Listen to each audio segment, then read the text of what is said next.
Hey everybody, good morning. My name is Barry and I'm the executive minister here at WellSpring. And it's really great to have you guys with us. If you're joining us online, it's great to have you with us as well.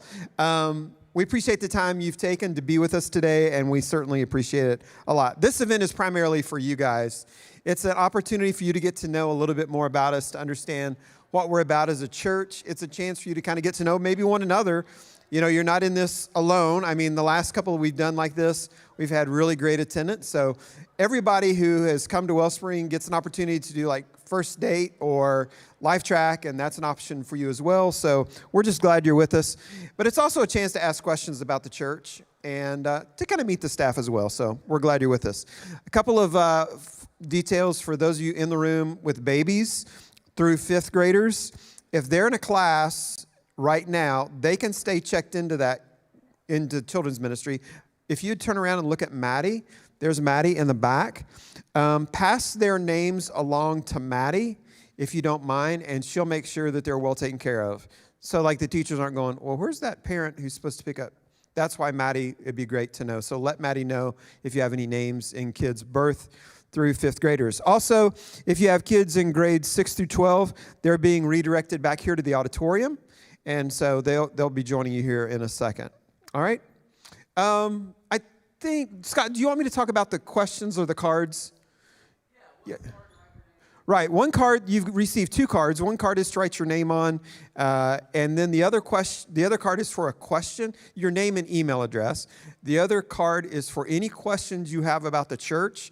You don't have to put your name on that one if you'd rather remain anonymous, but we'll collect those here in a minute, and we'll have Andy answer those here at the end. All right?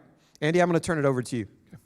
Thanks for being here again, guys. I think I'm on. I don't think I'd give that to whoever the... I'll just leave it right here. Yeah, perfect. Perfect. Hey, guys, how are you? I feel like I've been on a treadmill till just right now, so welcome. I made it here on time to the finish line, so that's good. I'm going to get my cheat sheet here so I know what I'm supposed to be telling you to make sure I don't miss anything. First of all, I just want to welcome you guys. Glad you're with us. If we've not met, I'm Andy Huddleston, and my wife Amy is right there in the back. If you see her, we moved to Spring Hill back in 2003 to start WellSpring in an elementary school cafeteria right over by Home Depot.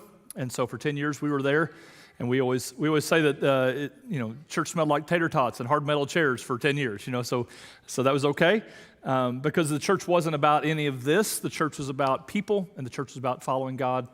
And so we've always tried to kind of have that simplicity of mind. Our mission statement, you see it around, is helping people follow Jesus, and we just want to be simple about our faith.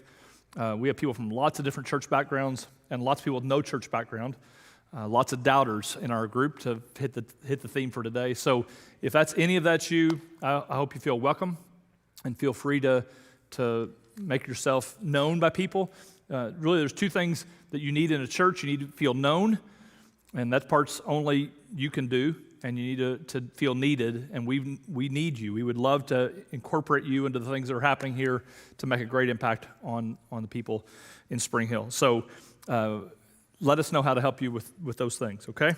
I want to introduce the full-time staff to you, so if you guys want to come up, Barry, I guess you've already introduced yours. This is Barry. He's already introduced himself, but Scott will start, and then he'll hand the mic down, tell you just a little bit about who they are and what they do, and then we'll all jump back in.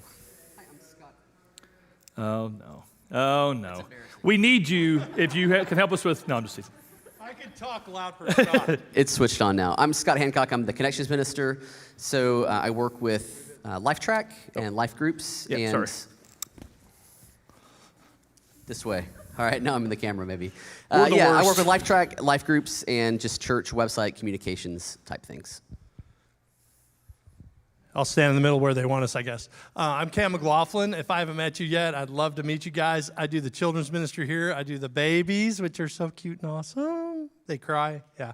And then I do all the way up to fifth grade. So we break our ministries down in different ways, and we do biblical teaching to all of them. We just want to help kids trust and follow Jesus so much, and help them follow Jesus and show him through our ministry. So if you're interested in being a part of our team, that's awesome. I'm just here to introduce myself, and now you know my face because I don't have my mask on.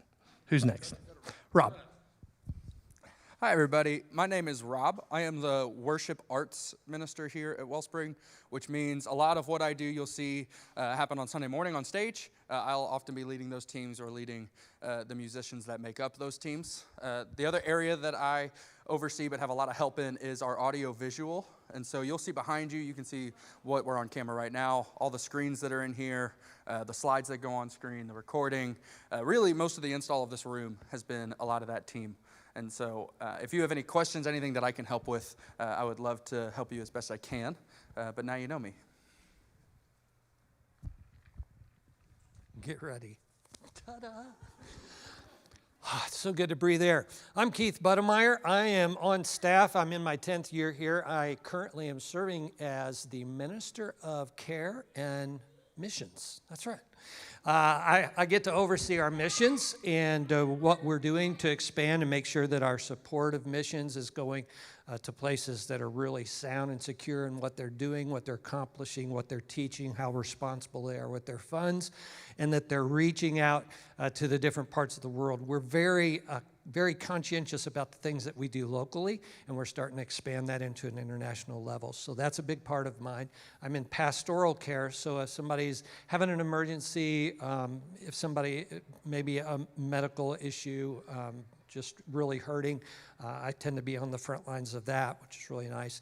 And also am creating a ministry to our senior adults. So I ran youth groups for years and years. Now my new youth group spans 40 years. It's from 55 and up. So, and until those guys on this end, kick off, that 40 keeps expanding, and it's fantastic. We just had a big event this weekend. So it's a newer ministry, and if you would like to know any more about what that means and what we're doing and what our plans are for the future, would love to tell you. Again, I'm Keith Budemeyer here on staff. I did introduce myself. I didn't talk about what I do.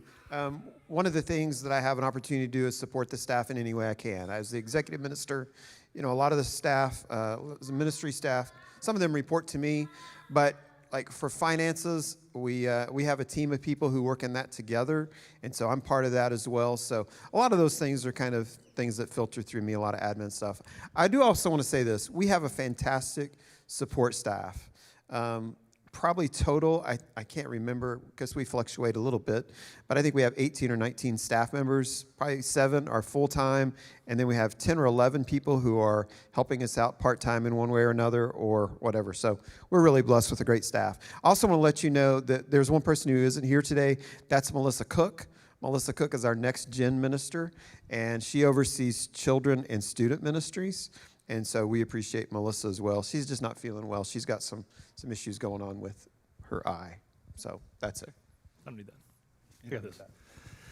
One other full-time staff member who's not here also, because we don't know who they are yet, is a student minister. Our student minister moved to Ohio several months back, and so we're in the process of hiring another one of those. So Melissa's stepping in that role until that gets filled. But that's another person who's not here. We just don't know who they are yet. If we knew who they were, we'd have them here, but we don't know who they are yet.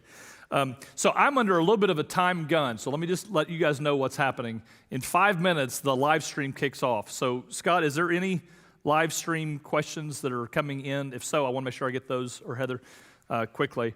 What? Okay, well, while they're doing that, if you're live stream guys watching, now's your time. In 5 minutes, you're going to lose me. These guys will still have me. So to give you a picture of our church and what happened, I told you we moved here in 2003. So now we're 17 years in as a church. We really have tried to stick to the core issues of who we are as a church. So we have a kind of a wide range of people from different backgrounds. And again, like I said, no background. And we're very excited to have you here, because these are often days for people who we're just getting to know. We look back on 2 years from now, and we don't know how life could have happened without you. And so thank you for being here, because we really want you not just to sit on the sideline and watch the church go. We want you to be a part of the church. 1 Corinthians 12 says that God arranges the parts of the body, each one just as he sees fit. So the fact that God has you here, to me, my belief is that you've got a piece of the puzzle that we don't know yet that you're going to fill in. And so we're grateful that you're here. So we don't want to see you. We told ourselves we're not going to ask you to do anything today. This is a first date. You don't ask for commitments on a first date, because how awkward is that if I start asking for commitments on a first date? But I almost can't help myself, because we just feel so passionately about what we do we don't take ourselves very seriously, but we take the mission very seriously.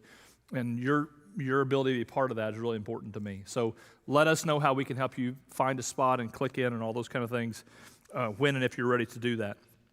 Some of the things that are coming up that I wanted you to be aware of if you weren't, the history of the church, as I said, 10 years we were in elementary school, and then we moved into this property 7 years ago, January of 14, into that other part of the property. And then just recently we moved into this space. So if you've only been here since we've been in this space, you're part of kind of chapter 3, as we call it, where we're in this space. This is a great time for you to jump into the life of the church. We're just finishing up remodeling over there on the old space, and we'll have it available for teens and students and all kinds of things. And once we get that finished, our real intention is then to turn our attention to Columbia. We're going to start another campus in Columbia. We have a number of people who drive from Columbia or beyond Columbia to come here on Sunday mornings, and so we want to start a campus in their area. We'll have live preaching, of course, live worship, live children's ministry, all that kind of stuff. We wouldn't work very well, I guess, to have taped children's ministry. We'll put a VCR in, and it'll be fine. What are the kids going to do? So we'll have everything be live. We'll replicate everything we're doing here to there, and we're really excited about that. So if you guys live south of Spring Hill, Columbia, Lewisburg, Lawrenceburg, all those communities south of here, we'd love to connect with you as well. Maybe you can be on the ground floor of helping us get that going down there, because that's really important to us. Anything coming in, Scott? Okay. Also, if you have cards that are here, if you have questions you've written, if you just want to wave those up, there'll be a few people in the back come around, or Anna here in the front come around, and we want to answer those for you as well. Hey, Sully, if you'll just wave at me before they kick off, I'll let them know. I'll tell them bye if they're missing. What traditions does the church have? This is a great question. What traditions does the church have? We don't have a lot because we still kind of see ourselves as a new church. I know at 17 you're not a new church anymore, but we still kind of feel like a new church because it seems like every couple of years new things are happening. We're moving facilities, or we launched the Well outreach when we were just a few years old, and then we added jetpacks, and then built a preschool, and then built church. So it's like every couple of years we're adding on something. So it kind of feels like we're still a new church. So as far as traditions go, I've never had that question before. I've done this event a lot of times. I've never had that question. Help me, somebody. What traditions can we point people to? I'm seeing a head shake in the back. 2 head shakes. Communion. That is very exciting. Honestly, we used to have, because of this question actually, when we were in the school, we thought we should start a tradition. So we started a tradition of a Super Bowl chili cook-off thing. And then as the church got too big, we couldn't even have room to do it. So we had to kill that tradition in our growth. Help us find a tradition. And I'm going to quit talking before I sound something stupid. Okay. Being independent and non-denominational, do you have accountability and relationships with others? Some network of other churches. As far as governance goes, we are non-denominational. So we have 3 teams that lead our church. Our staff leads the day-to-day kind of operations of the church. We have a financial team of men and women who oversee making sure we're fiscally responsible. So sometimes money's a question people ask. We'd be glad to go into more details about how they hold us accountable there. And then both those teams and the other parts of our church report to our elder team, who's lay leaders in our church who oversee that. As far as outside of our church, we're tied to other groups. I meet fairly regularly with other pastors in Spring Hill relationally. We want to be on the same page. We don't see each other as competition. In fact, I often tell people, hey, if we're not the right fit for you, tell me what you're looking for. I know most of the pastors in town. I want to help you find the right church. That's not to shoo you away. That's to say, let me help you find what you're looking for. Are we going? Guys, it's good to see you guys. They're telling me that we're leaving, so we'll see you guys later. Thanks for joining in. If you have any questions, put it in the stream. I'll answer those privately. It'll be great. We also are tied.